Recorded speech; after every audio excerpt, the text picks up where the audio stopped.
It could be the final game of MLG Winter Championships 2013 as Life leads in the grand finals versus Flash 3-2. Can he close it out now on Daybreak?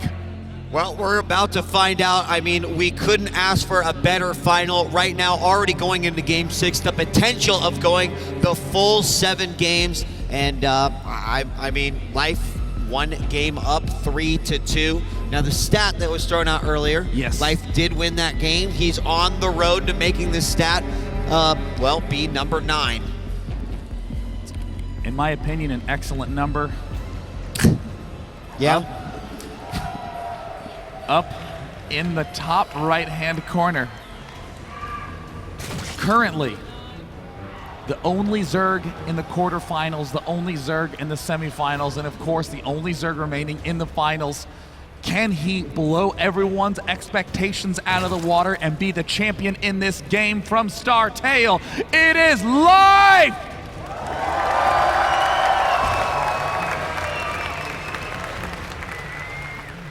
In the southwest position as the Blue Terran. His tournament life is on the line. An amazing career through Brood War, just beginning to establish an amazing career here in StarCraft 2, but he wants this MLG Winter Championship. Ladies and gentlemen, give it up for KT Flash!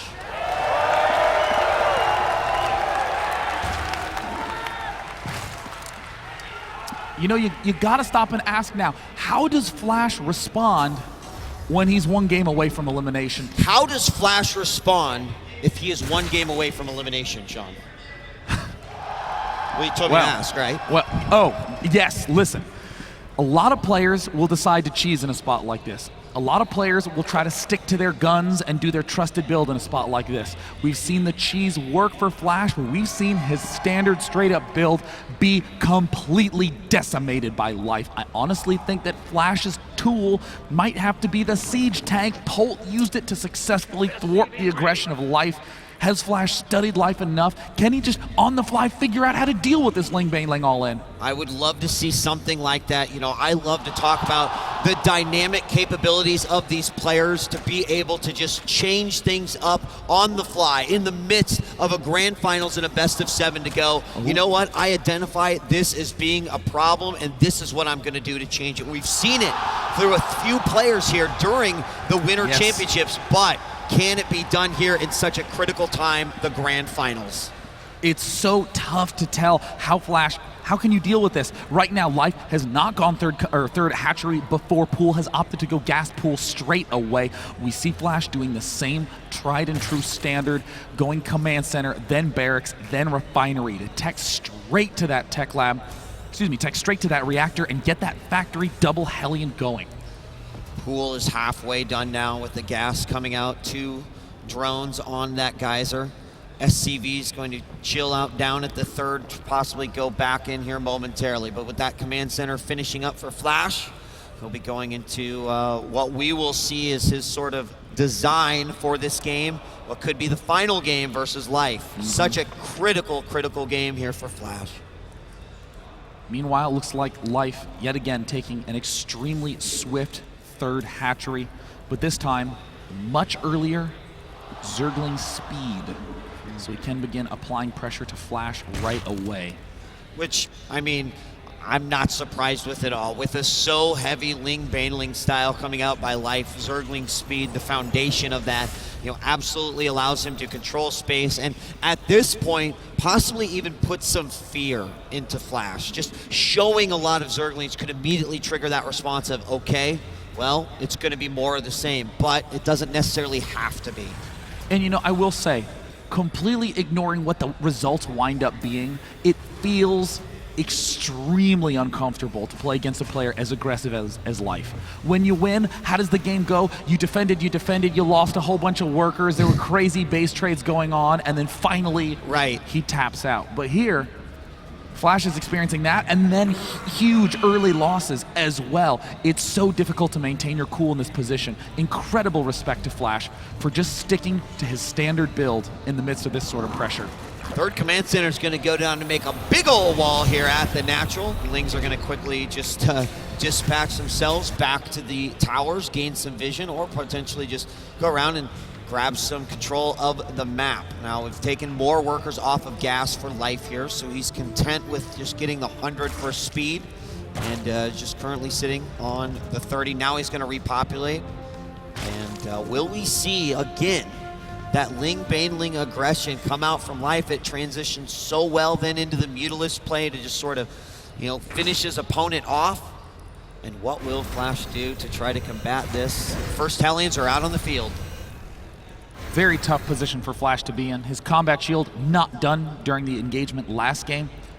Looks like, I mean, if Life tries to do the exact same thing, it's going to be the same story, but no, Life doing a little switch up, getting a layer at the 7-minute mark. It looks like he's going to be going for Mutalisk play. Perhaps he feels that Ling Baneling much too easy to do spotting for on this map. The 2 watchtowers lock down everything. On Cloud Kingdom, you can swing around. On Akalon Waste, you can swing around, not the tail on this map. Is it, I mean, is it fair to say that that's also almost a respectful build towards Flash, knowing that the drop potential on this map could be really, really nasty? Oh, absolutely. I mean, Life is both respecting the drop potential Flash and saying, you know, if you saw this Ling Baneling attack coming, I'm pretty sure I'd be dead, so. Right. Oh, we'll find out here soon enough. Lair going to be finishing up momentarily. Ooh, fast Widow Mines, not going to delay those in the slightest. No, and you know, rightfully so. If it does happen, having a few out there early on, you know, Flash didn't have those Widow Mines until about, you know, the second attack or halfway through the second attack. But look at the rally for it, going straight over to that third. We saw him do that in one of the previous games. I believe that was Planet S. That was game 1. Yeah. I mean, ooh, such an intense position to be in right now. Flash going for that quite a large addition of barracks, 4 total. 1-1 started for Life, still behind Flash. Spire started. No Baneling nest yet. It's going to look like the beginnings of a very tense game. No shenanigans of big Ling Baneling all-ins. Well, there's the Baneling nest, but we'll see still how it transpires here. As you mentioned, 1-1 about to complete along with Stim as well. Hellions trying to hunt for those Zerglings. Zerglings trying to maintain map control, keeping a couple Zerglings around to alert him when the Terran is close. They are going to be very easy to kill, but that's okay. The vision is, well, vision wins games. I mean, it doesn't matter what you're playing. If you don't have vision, vision can win you games. There we see Life beginning to try to make a little engagement, a little approach up to that expansion. He's going to run headlong into a mine, but did not go off onto the detonation range. And it looks like he may run headlong into another mine. Nope, there's the Hellions. Flash picks off this little force. It's not a big victory, but Flash must be thrilled. We did see one Zergling sneak his way in. I guess he was quickly taken out, yes, by that the Marines out there. Hellions continue to do a great job with control. Now, initial more Widow Mines coming out. They did not make their way over there, so he just decided to use them at his third and at his natural, which I think is a very appropriate thing to do. Now, the first Mutas are out, and they are going in for an assault. A few Banelings and Lings morphed inside the main base. But those Mutas are going to head out right now. Flash is moving out. Flash is moving out. He is going to run out of his base at the worst possible time. Life. I mean, it looks like Flash has been anticipating this Baneling attack, preparing against the Baneling attack, and just forgot about good old plain classic Mutas in the back. Immediately pulls these SCVs away. The rest of the army's moving in, unfortunately, led by those Hellions. They only wish they could shoot up. And the medevacs almost getting targeted down. Right now, Flash wishes he would have one of those mines in the path of the Mutas, but it's not going to work out quite that way. There's still a few around.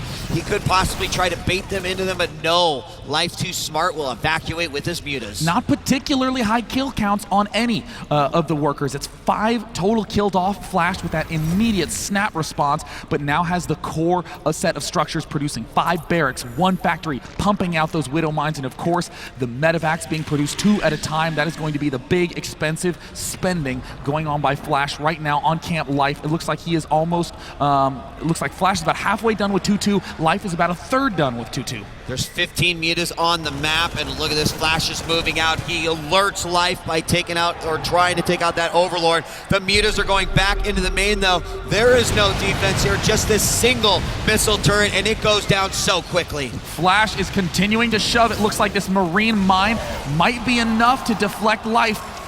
I mean, very cautious engagements by Flash. This is when we started to see him power up in game number 2. I feel like he wants to force Life back with those mutas, but we have a drop inside the main. Very, very quick reaction coming out by Life, but the Zerglings stop just next to the Baneling nest. He's gonna go back in, and there comes a big ol' attack. A surround in the center of the map. Mines nowhere to be found. Flash forced to retreat. The medevac drop forced to retreat. Life in total lockdown. Oh, that was so bad, dropping that supply down to 142 to 176 of Life, but another group of reinforcing Marine Mine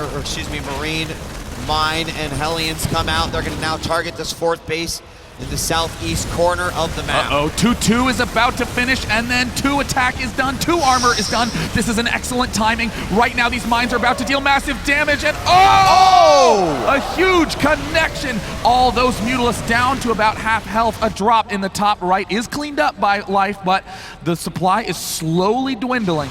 Yeah, those mutas take a huge hit, but what was important is that there weren't as many deaths as, of course, he would have loved to see. There are still on the field 23 Mutalisks, and with their new health regen, you know, those mine hits, they look amazing, they sound crunchy, but ultimately, as long as mutas stay back.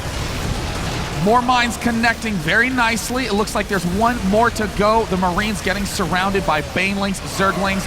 All Flash wants is mutas versus Marines. It looks like the Mutalisks target firing all of those medevacs. Flash knows that this is the key position. If he can just pick off this expansion, he will be in excellent shape, but Life just has too many units. Yeah, he tried one last final push in. That hatchery has 226 hit points remaining. He's gonna bring some more Widow Mines out, and this Zerg army's gonna stick around to fight.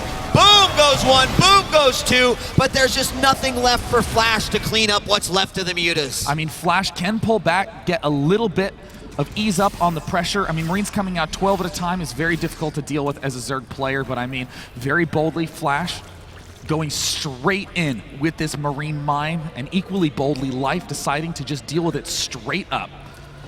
2-2 upgrades on the Terran. Right now, Mutalisks have +1 air attack, 2-2 on the Lings, which of course make those Banelings ultra effective as well. There's the scan to identify the location of the army on the map, and it is right on.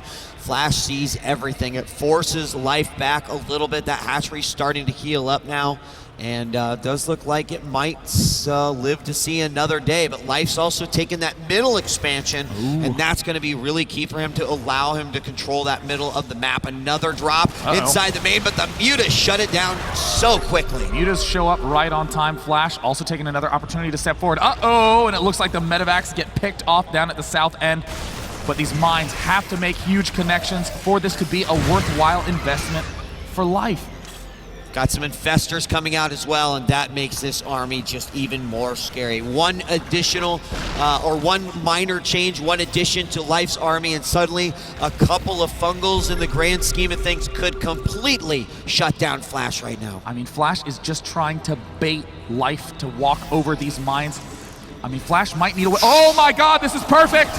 Oh my God. And he doesn't kill off almost any of the Zerglings. How is that possible? Flash's mines do nearly nothing, and it looks like Life is going to roll over everything. A drop down in the bottom right may very well kill this expansion.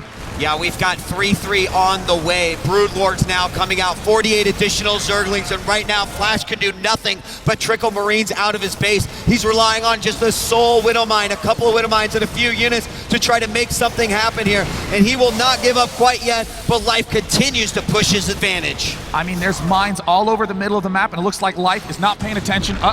He's about to fly headlong over those.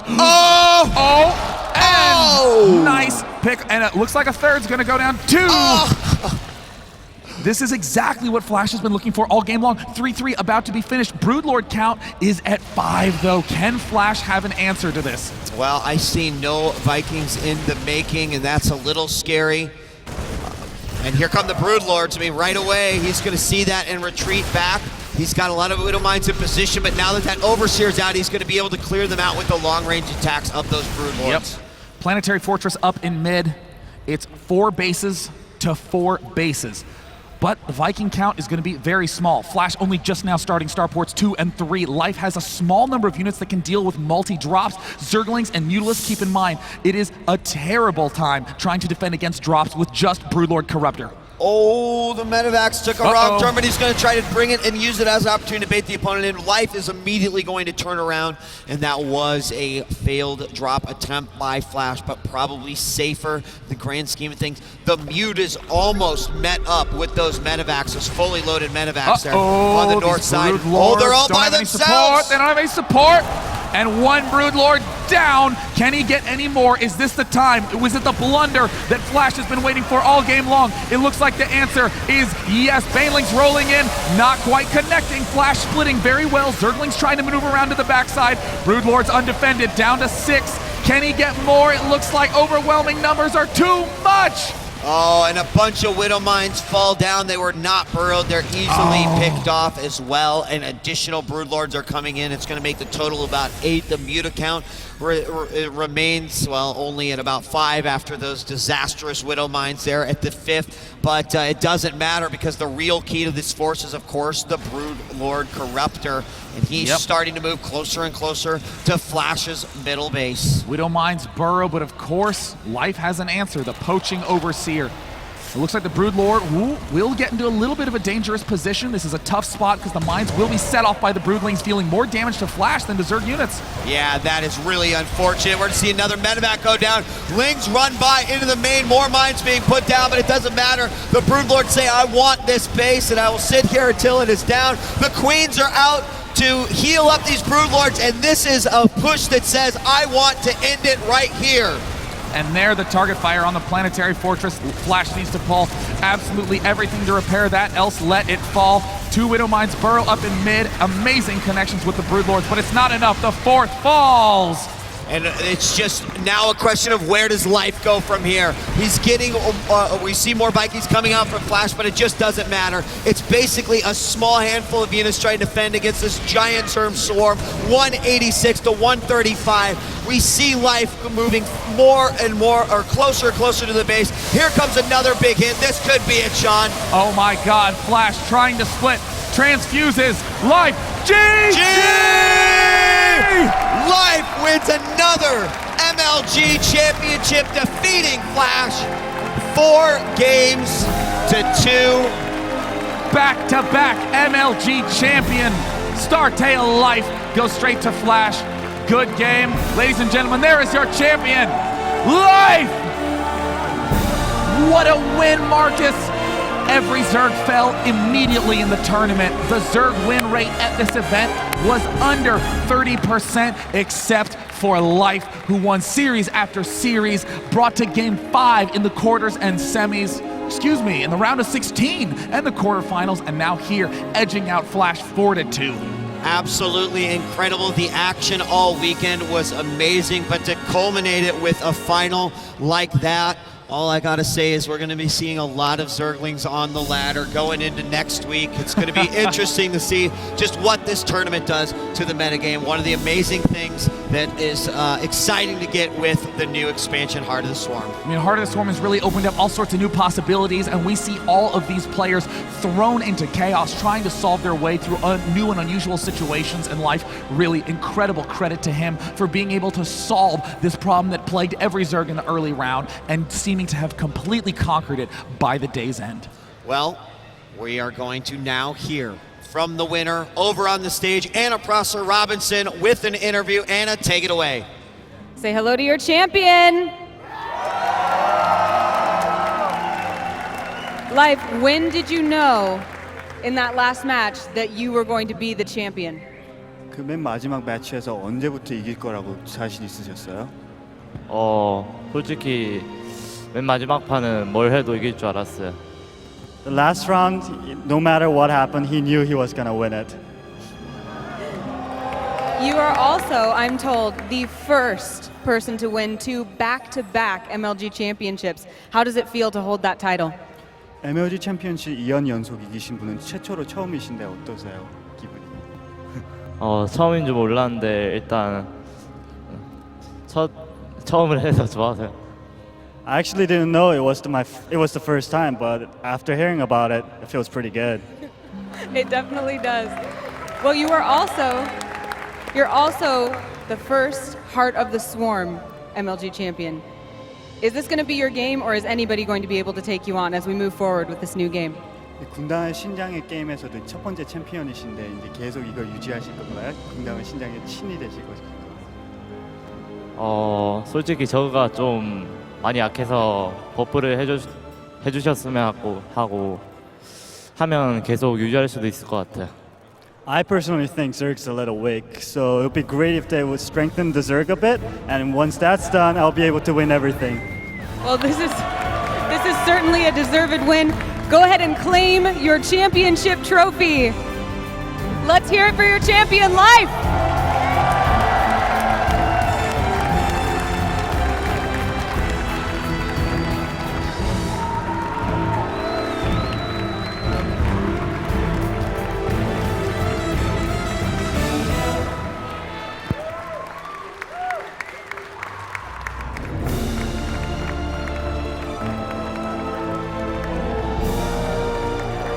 Ladies and gentlemen, one last time, your MLG 2013 Winter Championship champion for StarCraft 2, StarTale Live!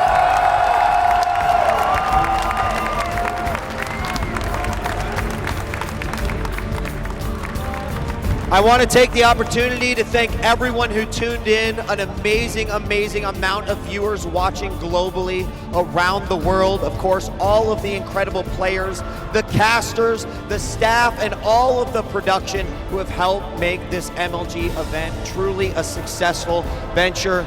And you know, we don't stop here, ladies and gentlemen. This is the first event of 2013. Please tune in for daily programming over at MajorLeagueGaming.com, spearheaded by all the great talent over at Major League Gaming. And guess what? We'll see you at the Spring Championship in Anaheim on June 28th through the 13th. Thank you, and one last time, give it up for life!